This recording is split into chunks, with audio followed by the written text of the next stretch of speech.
Good morning. आजचा रंग आहे राखाडी। नेहमीप्रमाणे मी रेडी होऊन निघणार ऑफिसला, तेवढ्यातच मला गावावरून फोन आला की आम्ही सगळे सप्तशृंगी देवीला जात आहे, तू पण चल म्हणून। तर मी माझं ऑफिस कॅन्सल करून त्यांच्यासोबत निघाले वणीच्या देवीला। रस्त्यात खूप भूक लागली, त्यामुळे आम्ही एका ठिकाणी थांबलो, सगळ्यांनी जेवण केलं, पण माझा होता उपवास त्यामुळे मी फिंगर चिप्सच खाल्ले। नंतर आम्ही रोपवेची वाट बघत होतो। रोपवेमध्ये बसून मस्त एन्जॉय करत देवीच्या गाभाऱ्यात पोचलो।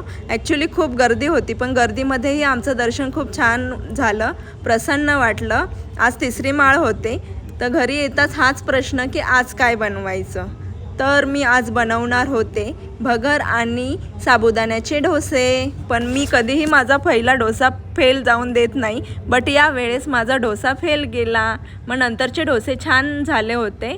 मग मस्तपैकी आम्ही जेवण केलं। सगळ्यांना मी आज एकच केलं होतं उपवासाचे डोसे, सगळ्यांनी तेच खाल्ले। आणि गुड नाईट, भेटू उद्या।